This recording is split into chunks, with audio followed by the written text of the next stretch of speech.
Welcome everyone to Sharing Soulful Stories. Today I'm here with Christine Gutierrez. Welcome, Christine. Thank you for having me. I'm going to just let everyone know a little bit more about you. So Christine is actually, you have these initials after your name, LMHC, and I don't know what that stands for. Can you share that? Licensed mental health counselor. Perfect. Okay, I will now continue. Thank you for adding that. Is a Latina psychotherapist, a love addiction expert, life coach, and expert in trauma, abuse, and self-esteem. She currently resides in Brooklyn. Christine has her bachelor's from Fordham University in human behavior and development and a master's from City College of New York in mental health counseling with a focus on community and prevention. Christine's mission is to empower as many people as possible to heal their pain and own their worth. Amazing, Christine. I'm so excited to have you here with us today and to hear your take on this conversation, this topic that we're playing with here, which is spirituality. And I have opened every one of these conversations with, what does that mean to you? Yeah. For me, spirituality goes beyond words. And for me, it's a song, it is a poem, it is coming back home to your soul. It's remembering the truth that lives in your bones. And it's that knowing that you feel in your gut that you're part of something more. I love that. When you said the truth that you feel in your bones, like my body speaks to me, I feel it, and my whole body went ting, ting, ting, ting, ting. Like, you know that. Yeah, mine too. Hear the truth. I was like, yeah, that like the doors of your soul open, and like that's accurate. That's the resonance, right? Yes. Yeah. Yes. My body saying, she said it. Mm-hmm. I love that. Thank you. And now I would love to hear, I know this is the sense of spirituality that you have now, but has spirituality always been part of your life, or has there been some sort of triggering moment which opened you up to investigating this more? Yeah, it's always been part of my life. There has never been a moment that I can remember that I've been disconnected from spirituality. And so when I was little, I was raised in a Catholic family. My mom and my dad are not really religious, though. They're more spiritual. And I always was speaking up in school about, how I was like, but what about the kids in Africa that maybe didn't know about this if they're from a different religion? And what about if they're Arabic and they didn't know about Jesus? Like, that doesn't make sense. And I was always really outspoken about and angry. I was very angry. And I would like speak up in school, get in trouble. It was, in the early 90s. And I felt this deep connection to spirit, but not necessarily the dogma of how it was presented in what I grew up in. And so I remember going home one day and praying. And I remember like, I was in the bathtub and I was like using my bubbles as like as a, what is it called? Like a globe, or like what fortune tellers. Like a crystal ball. Like a crystal ball. So I was pretending that the soap, and I would blow it into like this crystal ball, look into it and like, ask it questions and all these kinds of things. And I remember getting this feeling of, I don't want to pray, because I prayed every night. And I was like, I'm not going to pray Our Father anymore. I'm only going to do Hail Marys. And and it was for the divine feminine at the time. I obviously didn't know that, but I was just pissed that there wasn't enough representation, I guess, for the girls. And so I went on strike, and I would do my little crystal ball, and I would do my little prayers and rituals. So funny looking back, because obviously at the time I had no clue what I was doing. I was just being in my magic. And I went on strike, and I only did Hail Marys. And I had this little altar. where I went to the 99-cent store with my grandma, who's from a Puerto Rican background, and we would buy little angels and little things from the 99-cent store, and I had like my confirmation book, and I really didn't like the Bible, but I loved Psalms in the Bible. I was like, oh, this is very poetic. And so I would open up my confirmation book like an oracle card deck and ask it questions. And I took holy water from church and would bless my house. So this were the kind of things, and I was always telling my mom, Mom, I have dreams, but in the dreams, I only see people's hands, and the hands tell me things about people in the dreams. And so my mom was always very supportive, and my grandmother has dreams and my mom has dreams that are more psychic and more intuitive. And so it was kind of like in our blood, I guess, for a while. And so she never made me feel wrong about it. And we just kind of, just accepted it was just like a normal day. And my grandmother would tell me that if I had a bad dream to share it with her. So it was part of like the kind of how we grew up in a way, although they didn't say that we were like they didn't call it spiritual or anything. It was just our way of being. So I think that that kind of stayed in me. And, of course there's times when we don't listen to our gut or our soul or our intuition, but spirit was always part of that journey. So for me, it's the only thing, and my obsession, the thing that I most am drawn to, I guess, the thing that moves me every day is that connection. Yeah. Beautiful. Thank you so much for sharing. I'm actually trying to reflect, and I think you might be the only person that has said with such enthusiasm that, yes, it's always been part of my life. Most people, yes, I believe now that it has, but I wasn't aware of it and things like that, or yes, in this other way. So that I love that commitment to, no question, it's always been such a part of your life. That's beautiful. And having amazing people in your life that allow you to express things that maybe some would find unusual in a way that feels safe. And that is what a wonderful gift that your mother and grandmother offered you in that space. Can you now share with us, as your journey unfolded, I guess for you, it's always been part of your life. So as your life has unfolded, are there any highs and lows that stand out that from a spirituality perspective, that you feel called to share with us today?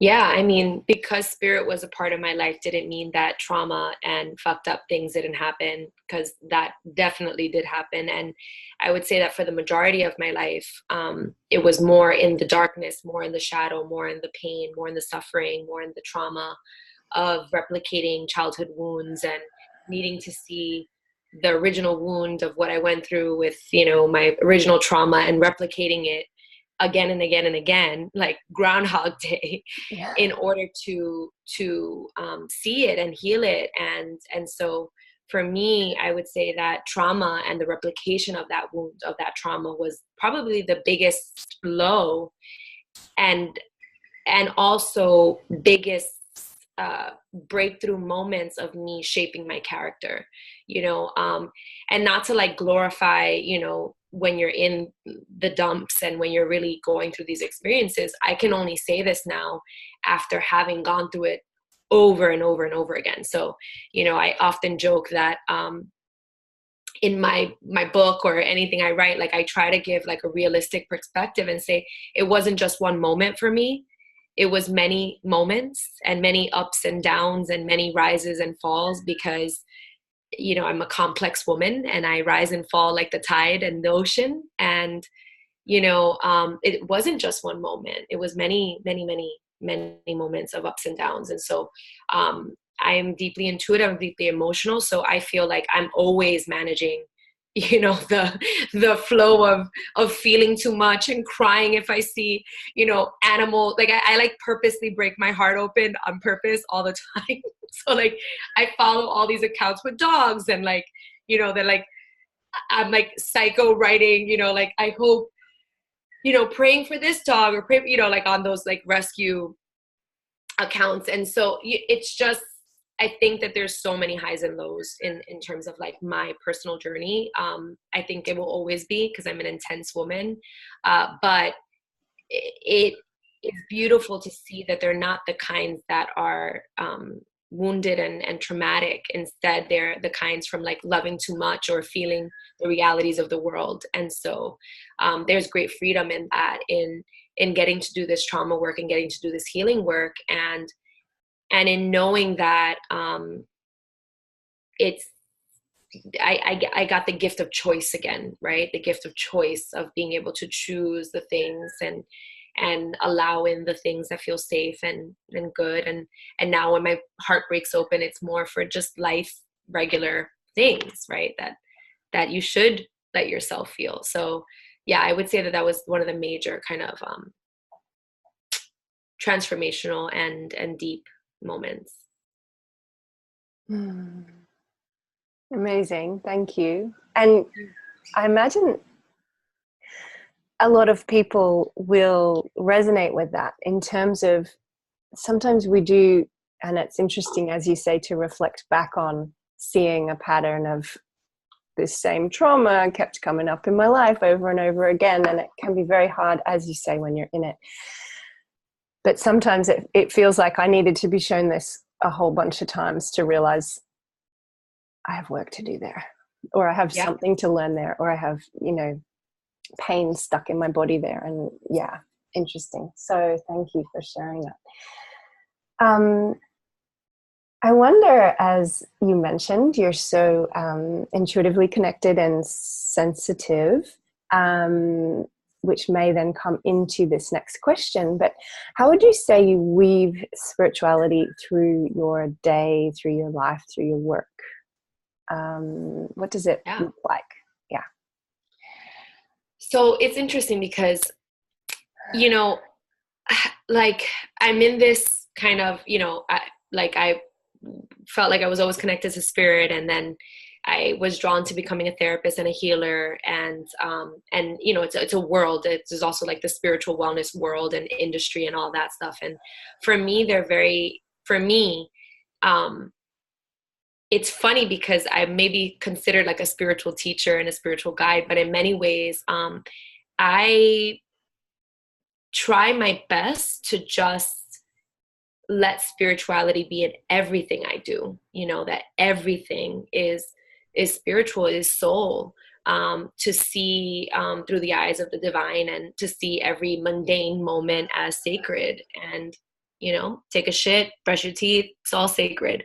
And the magic for me is in knowing that like there's the soul or spirit that carries this experience, and that it's carrying it all, and that is what is my spiritual experience. And then of course there's certain things like that I place in my space, in my room, and the things, but I think that people have forgotten and have done a lot of those outside things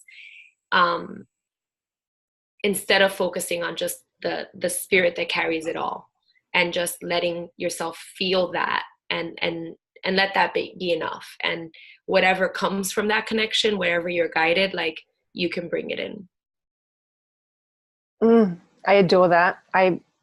There's been more than one person that has said it's just all the time. It's in everything. Even more than one person that has said when you go to the toilet. I love that it's like, here we go. It's everything. It can be everywhere. It is. And I think it's also a reminder to like, what does it mean to be spiritual, right? Like, we are spirits, we're souls in these bodies. For most of us, if we're probably listening to this, we probably believe that. But, and knowing that like when you have that framework and you have that belief in you, you can't kind of escape it, right? Like it's just, it's you. There are moments that might feel less magical, like when you're sending your accountant your tax information, like, sometimes I'm like, this is not really my magic zone. I don't tend to feel lit up, I'm just not one of those people.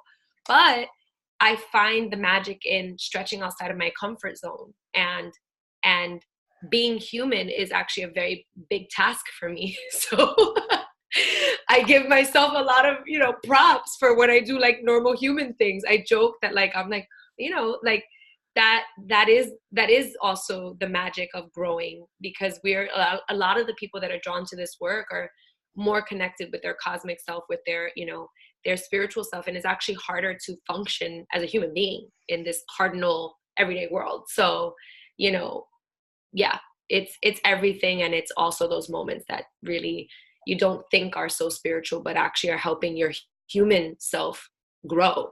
And those challenging moments where you feel stuck and you feel like, I don't know if I can get through this. I don't know if I can, you know, how am I going to break this block? That those are actually the most spiritual moments, the most enriching, because it's shaping what we're here to do, which is grow, and listen to our soul assignments. I love all that. I love all that. And I'll trust that the people that find this video are people that feel into that, where spirit, you know, where spirit's having a human experience, quote, you know, rather than humans having a spiritual experience. And I'm definitely on board with that. I'm not so sure everybody that hears these is going to be so on board with that.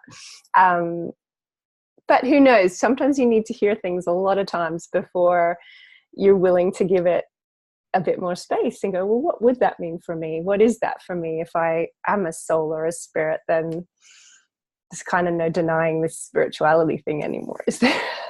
Yeah. Oh, I love all of that so much. Thank you.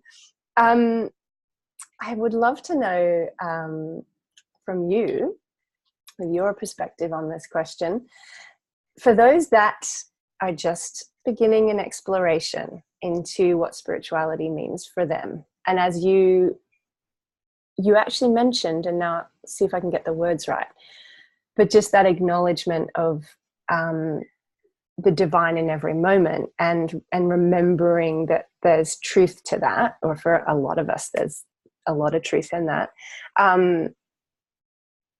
Whereas some people may not have found that yet, may not have connected to that yet. For people that are, you know, literally just starting an exploration, getting curious, ready to dip a toe in, is there any advice that you would share with them? Yeah, I would say listen to your gut, your primal instinct inside of you, more than anyone else's voice, more than any book, and always see what resonates. When you said, like, when I said that, your body responded, was like, yes, and it felt good and it felt safe, and it was like, yes, that resonance.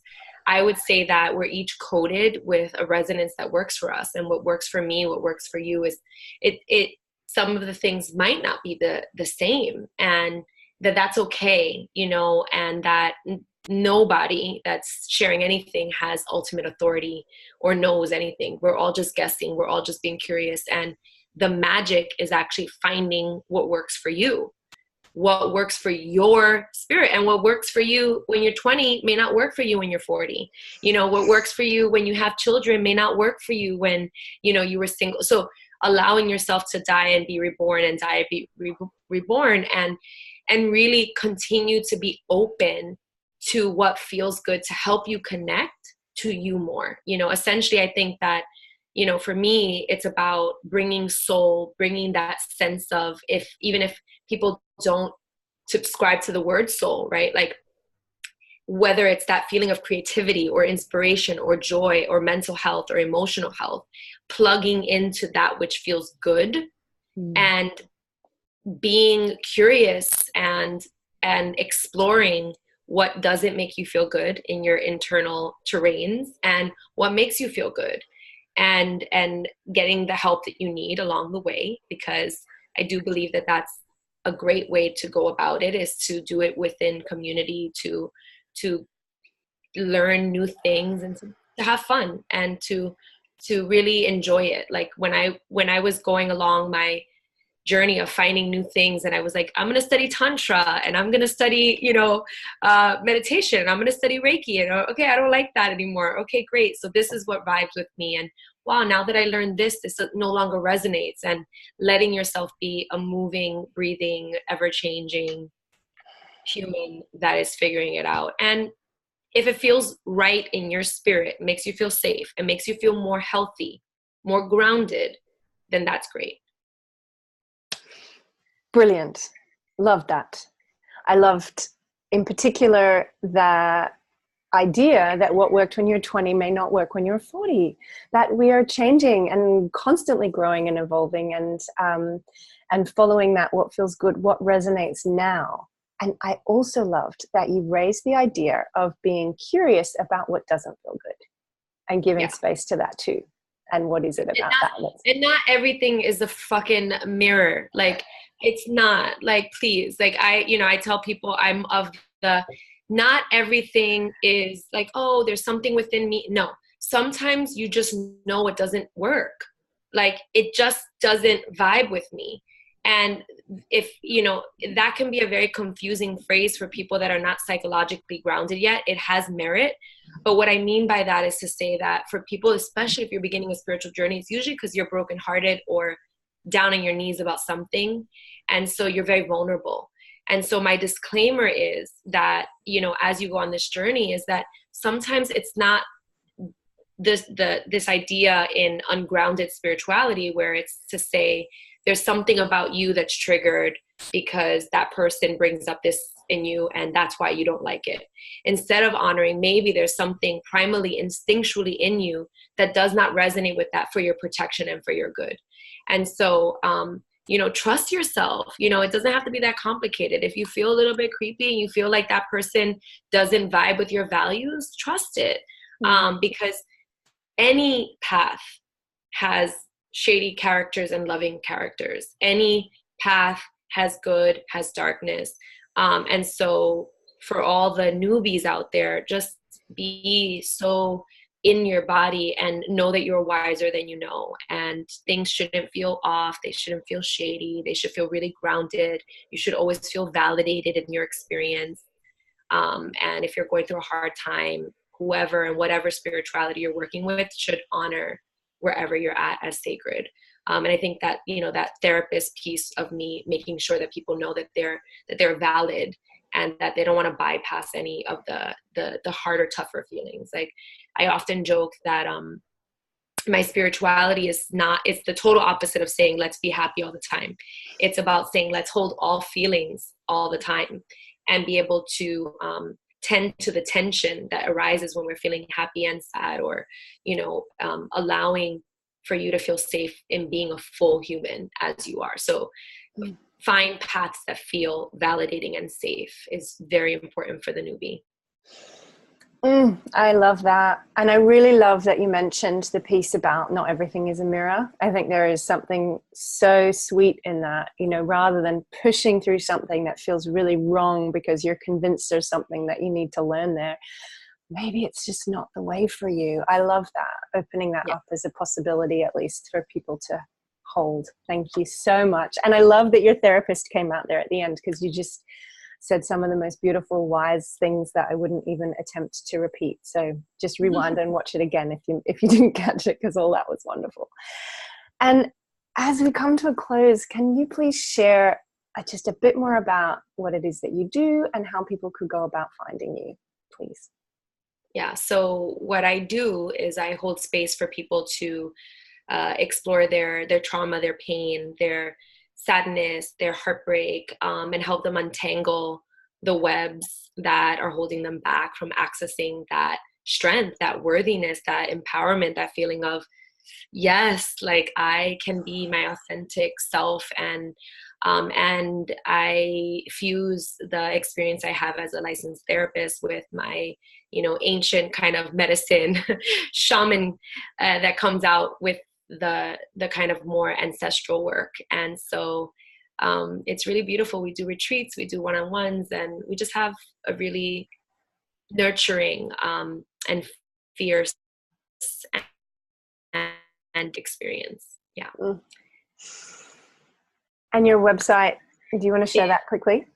Yeah, my website has all my information. So if you feel a tug or a pull to come to me, my website has all the details, and it's christineg.tv. Perfect. I'm glad you said that. I will obviously put it all underneath, but I remember when I found it, I was like, I don't think I've ever seen .tv before. And here we go. New things all the time. Thank you. Thank you. So much gratitude, so much love to you for being here today and for this connection. I feel so privileged that I am having all these connections with all you amazing people. So thank you so, so much for being part of this. Thank you. This was fun. Great. All right. We're going to finish up now. Bye. Thanks. Bye then.